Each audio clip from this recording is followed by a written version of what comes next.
In this video, I'm going to show you how you can easily add someone to Snapchat shortcut. Be sure to watch the video to the very end so you don't make any mistakes, and of course do not forget to like this video and subscribe to my channel.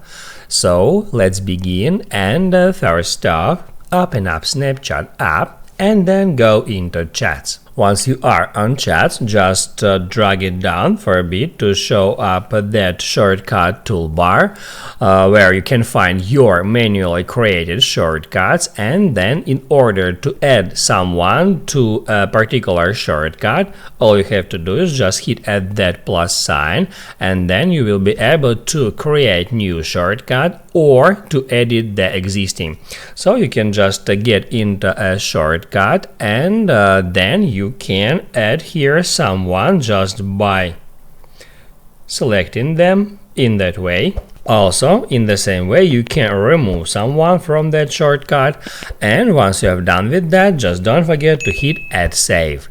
Now you can write down in the comments below if you have any questions about that tutorial, hit the like button if you liked that video, and I see you in the next one.